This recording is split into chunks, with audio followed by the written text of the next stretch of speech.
nom du Père et du Fils et du Saint-Esprit, ainsi soit-il. Alors, vous remarquerez, la tenue de printemps, c'est un ancien vêtement que quelqu'un a eu la gentillesse de me réparer.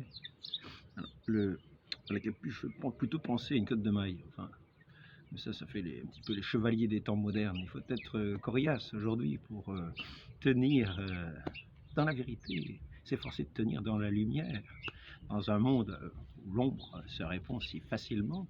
Je voudrais aujourd'hui, après avoir parlé de la langue la dernière fois, parler aujourd'hui de l'œil. Je commencerai par parler de l'œil en faisant une citation qui est bien simple. Respexit me. Despexit me. Spexit, dans le mot spexit, on retrouve le mot spectacle, c'est-à-dire regarder, voir, regarder, spectacle. Respexit me. Regardez vers moi, Seigneur. Despexit me. Détournez votre regard de moi, Seigneur. Celui qui a détourné son regard de Dieu souhaite aussi que Dieu détourne son regard de lui. Car celui qui a détourné son regard de celui qui est la lumière l'a fait pour faire des œuvres de ténèbres et ne souhaite pas que son Dieu jette son regard sur lui.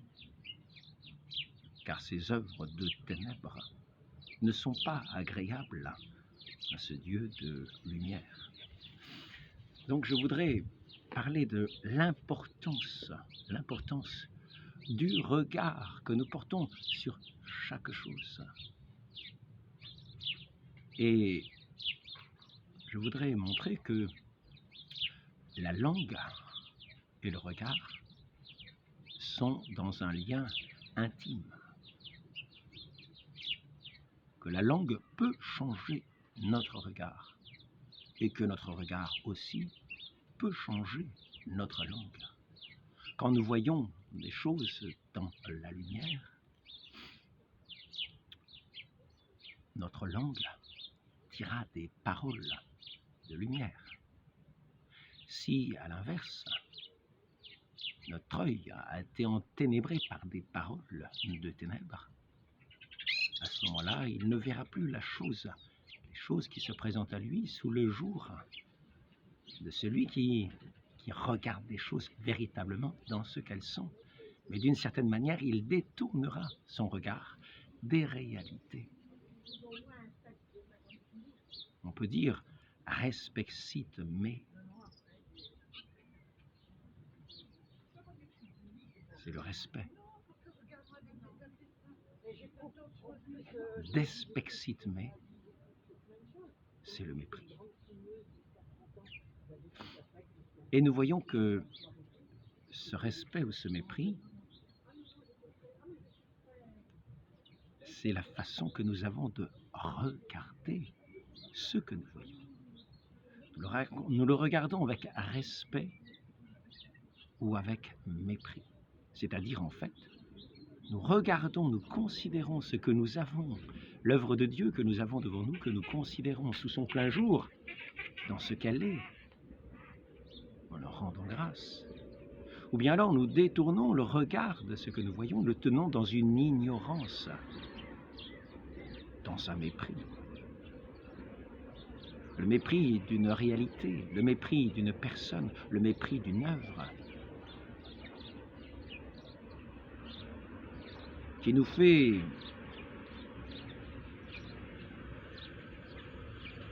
mépriser par la langue ce que nous avons refusé de voir par notre regard. Le regard est bien sûr, avant tout, le regard du cœur, dont l'œil est un organe. Il peut arriver que, dégoûtés devant une situation, nous détournions les yeux. Nous ne soyons pas capables de considérer la situation, tellement cela nous paraît horrible, abject, dégoûtant, tellement nous voulons ne pas avoir de contact avec ce que nous considérons, ce que nous avons devant les yeux. C'est ainsi que Dieu détourne son regard du péché.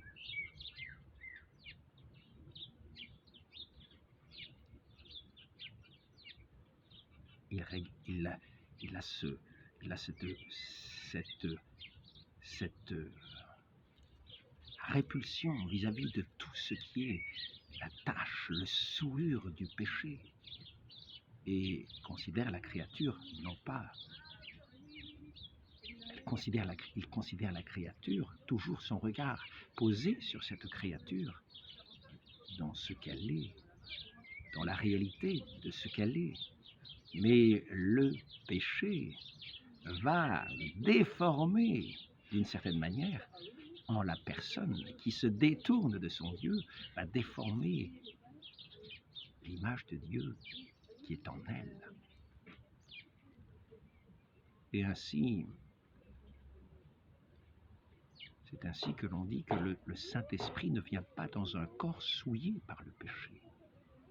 Et c'est la raison pour laquelle notre Seigneur Jésus-Christ, vrai Dieu et vrai homme qui s'est incarné, le Verbe éternel, ne s'est incarné que dans le sein d'une Vierge immaculée.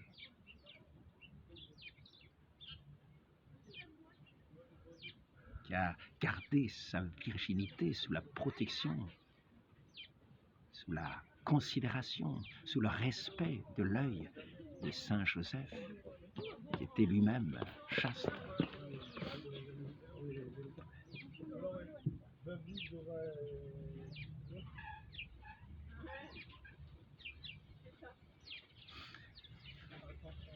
Donc, je voudrais en venir à cette considération sur le regard, sur l'œil, parce que cette considération sur le regard et sur l'œil est extrêmement importante.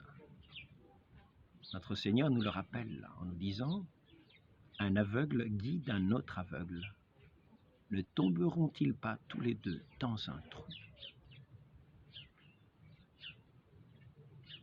Maintenant, nous voyons que ce qui nous fait détourner le regard d'un objet, d'une personne, c'est la répulsion que nous avons pour cette personne, pour cet objet, comme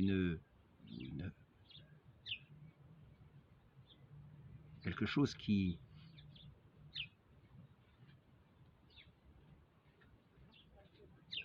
que nous rejetons et que nous ne sommes pas capables d'accepter dans sa réalité. Et nous en détournons les yeux. Et nous voyons que quelquefois nous avons raison de détourner les yeux quand nous ne sommes pas capables de soutenir le regard sur ce que nous voyons. Car notre force est quelquefois limitée, surtout quand elle est livrée à elle-même et qu'elle ne met pas sa confiance en son Dieu qui est le Dieu de toute force, qui nous donne toute force pour agir. Et sous son regard, nous pouvons tout faire, toute chose. Il donnera toute puissance à nos œuvres pour agir en toute situation.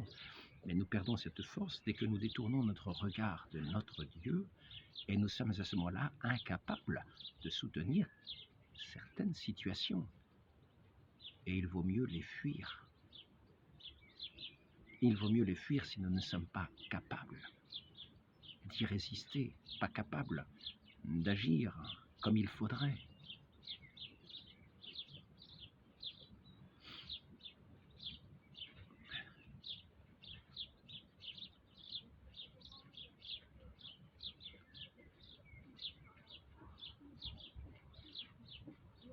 Ainsi, je voudrais maintenant en arriver toujours à ce regard. Car dans la crise où nous sommes aujourd'hui, en ce jour de Saint Joseph, ce n'est pas en ce jour Saint Joseph qui est particulièrement cette crise, mais je veux dire dans cette guerre qui est faite à la vérité, et qui est un regard qui se détourne de la vérité. Dans cette guerre qui est faite à la vérité que nous voyons tout autour de nous, et qui entraîne une guerre, avec les bruits de canon, et non seulement les bruits de canon, toutes les morts qui en sont les conséquences, toutes les destructions qui en sont les conséquences, par certains mépris de réalité que nous ne voulons pas voir, que nous ne voulons pas considérer. Ainsi, l'importance du regard. Si nous avons une vue déformée, si nous avons une vue qui grossit tous les éléments que nous voyons au point que nous croyons qu'ils sont juste à côté, à ce moment-là, nous nous arrêtons, nous avons peur de rentrer dans ce que nous voyons. Nous croyons que nous sommes arrivés contre le mur et nous n'avançons plus. Inversement, si nous considérons, si notre regard est déformé au point de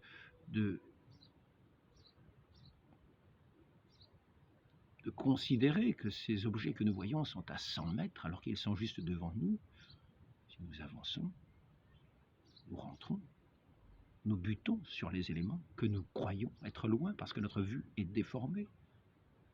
Ainsi, suivant notre regard, nous allons agir, nous allons penser et nos actions seront faussées. Nos actions ne seront pas adaptées à la situation. Le regard est faussé, il a peut-être été faussé par la langue qui a parlé au cœur.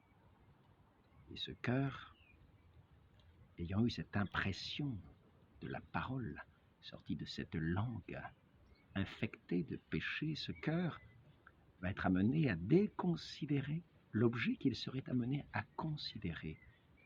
Mais il a été prévenu par une haine sournoise, par un mépris sournois, et il ne peut pas garder son regard sur l'objet qu'il devrait considérer pour agir. Aujourd'hui, nous voyons, par exemple, j'ai pu, en participant à des commentaires au sujet de certains de ces événements, en particulier sur le Donbass, constater que pour certaines personnes, la population du Donbass n'existe pas. Ce seraient des Russes qui se seraient introduits dans cette région-là et qui feraient croire qu'il y a une population, mais à ses yeux, il n'y a pas de population russe du Donbass. Et par conséquent, il y avait comme un déni, un mépris de cette population qui était pourtant persécutée. Donc cette population persécutée n'était pas considérée sous le regard de ceux qui réfléchissaient à l'ensemble de cette situation. Ils avaient la vue faussée, le raisonnement faussé par un mépris qui a été introduit d'une manière ou d'une autre, souvent mépris introduit par la langue. Comme nous avons pu voir dans l'entretien précédent, la langue souvent source du mensonge, et le mensonge source d'injustice et de haine. Et ensuite, dans la façon de considérer les événements et les personnes, c'est là que vient le déni. Nous devenons comme incapables de reconnaître l'existence de peuple, l'existence de la qualité chez telle ou telle personne, l'existence de telle œuvre de Dieu présente pourtant, mais qui a été niée et que nous ne considérons plus sous notre regard, qui devient comme un objet de mépris à ce regard. La créature que Dieu a faite est objet de déni, de mépris. Et c'est Dieu lui-même, à travers cet objet, qui est dénié, qui est méprisé. C'est Dieu lui-même qui est à la source, dénié et méprisé. Maintenant, nous pouvons considérer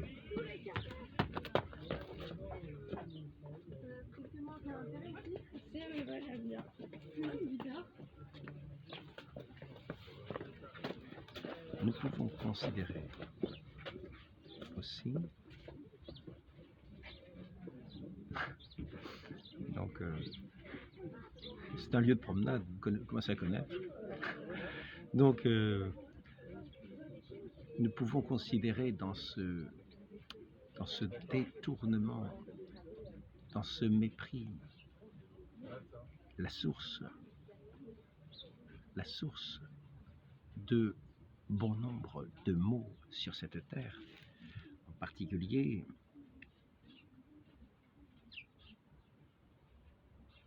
la source d'injustice, la source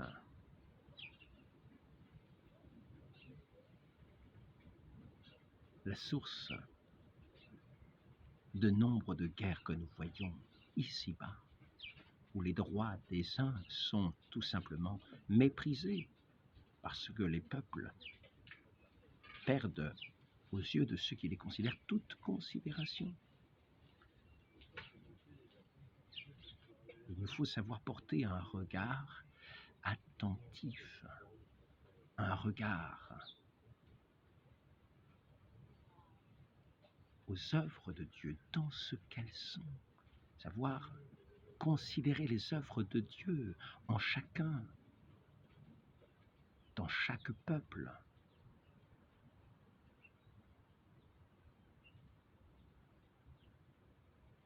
Et il nous faut en deuxième lieu savoir rendre grâce pour toutes les grâces que Dieu donne à travers chacun. Et au lieu de détourner le regard sur l'œuvre de Dieu dans toutes ses créatures, ce regard de vérité sur les œuvres de Dieu véritables, sur la qualité de ceux que nous considérons, de ceux que nous avons devant nous.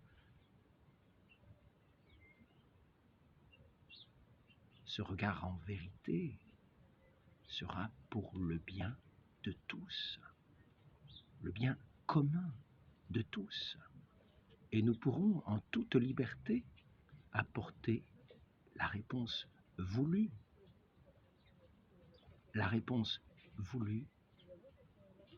selon la réalité telle qu'elle est, et non pas une réalité tronquée, non pas une réalité méprisée.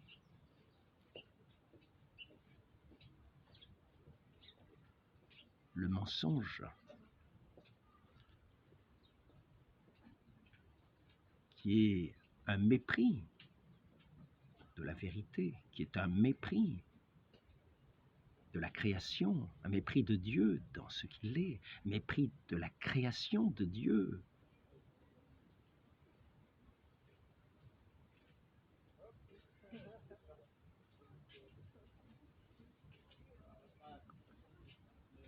Entraîne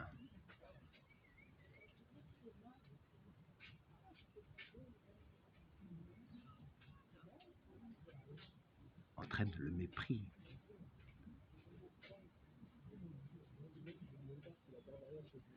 entraîne l'incapacité de répondre justement à ce qui serait le bien commun, prive la liberté de la personne, la liberté dont elle a la capacité, prive la personne de la liberté d'agir telle qu'elle agirait si elle connaissait les choses. C'est ainsi que le mensonge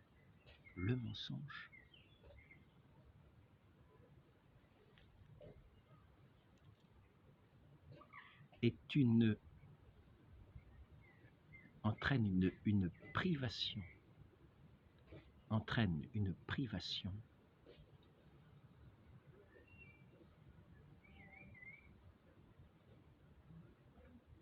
de la réponse que nous devrions porter en toute justice devant la considération des œuvres de Dieu. Et c'est par le regard que nous portons sur toute chose, dans le respect des créatures, dans le respect du Créateur, que nous pourrons apporter des réponses justes, des réponses qui peuvent convenir à tous, dans le respect de tous.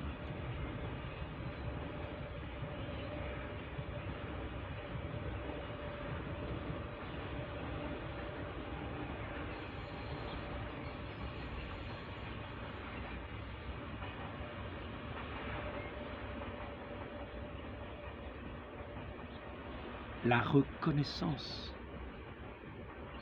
des qualités que Dieu met en chacun est un élément dans toute sa création, que Dieu met dans sa création, la reconnaissance de tous les bienfaits de Dieu dans toute sa création. Et pour nous, une chose d'une très grande importance. Et cette reconnaissance de ces œuvres de Dieu en toutes choses qui tombent sur notre regard remonte vers Dieu lui-même, qui est la source de toutes choses. Et notre action de grâce a son aboutissement en lui, dans cet amour immense qui rejaillit sur toute sa création. Et c'est pourquoi nous ne devons rien mépriser de la création de Dieu.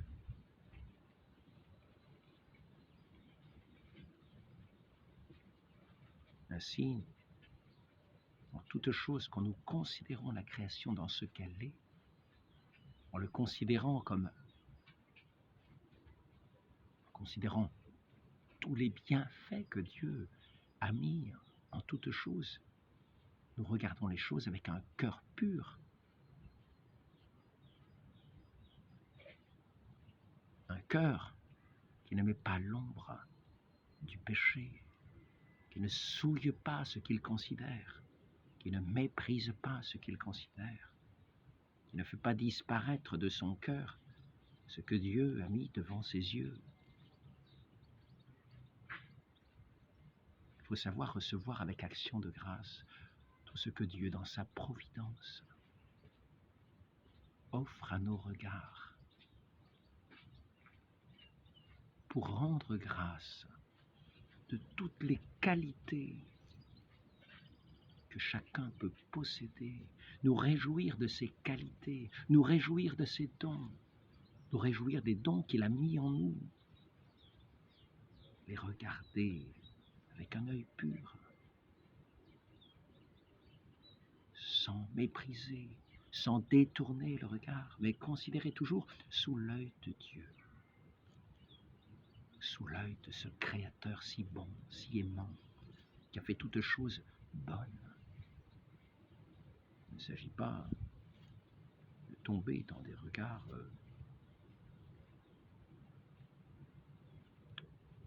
sans chasteté.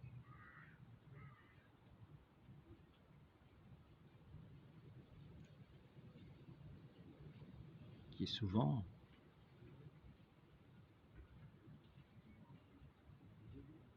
un manque de reconnaissance de la personne elle-même, pour ne considérer dans un mépris de cette personne. Et là, nous en venons au mépris de la personne qui fait que le regard devient inchaste. Il n'est plus chaste, mais il déconsidère, il abaisse la personne qu'il considère. Cet abaissement de la personne qu'il considère fait que son regard n'est plus chaste, qu'il réduit la personne à une partie d'elle-même. Le regard de cette personne sur cette œuvre de Dieu devient un regard qui perd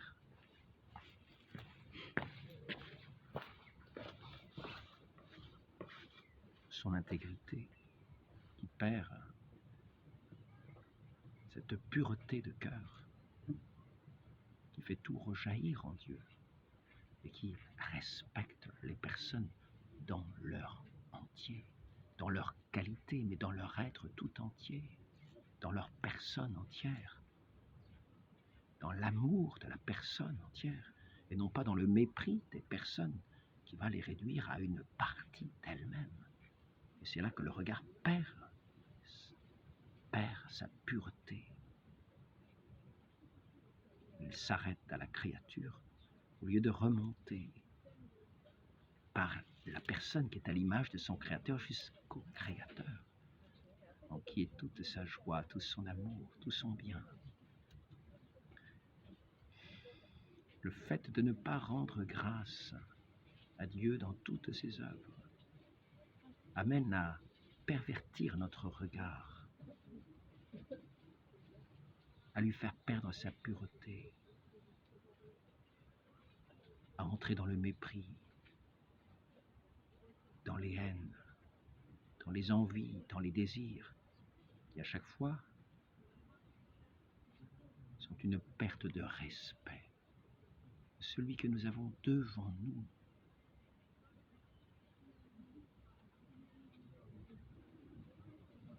Et cela peut aller jusqu'à ce que nous voyons aujourd'hui. Une guerre basée sur cette injustice du mépris d'un peuple tout entier qui a été méprisé pendant des années et que certains voulaient voir disparaître, ainsi que l'ont témoigné certains journalistes. Bonjour. Bonjour. Bonjour, il y a du monde là. Bonjour.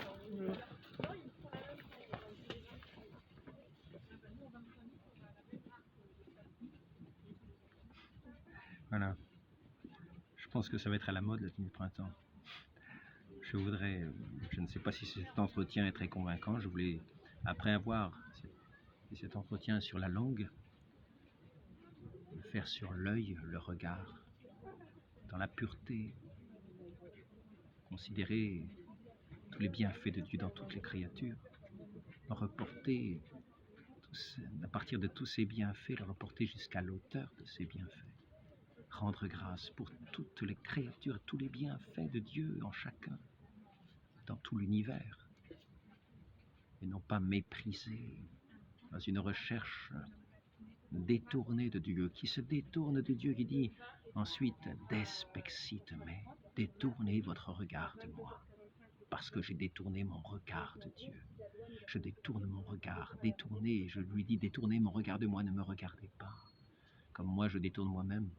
Après avoir détourné mon regard de Dieu, je détourne mon regard des hommes, dans un mépris et un amour, une exaltation de moi-même, mais qui n'est même plus un respect de moi-même.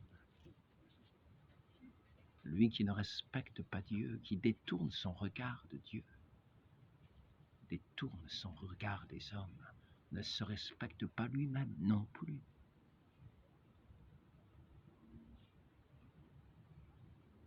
Demandons cette grâce de considérer les œuvres de Dieu dans nos cœurs, de les méditer en nos cœurs à la très sainte Vierge Marie, qui considérait l'œuvre de son Dieu, l'œuvre de son Fils, et qui le méditait dans son cœur, qui repassait ces événements dans son cœur, qui les méditait, qui les considérait, qui les regardait avec amour, en rendant grâce à chaque instant pour tant de merveilles.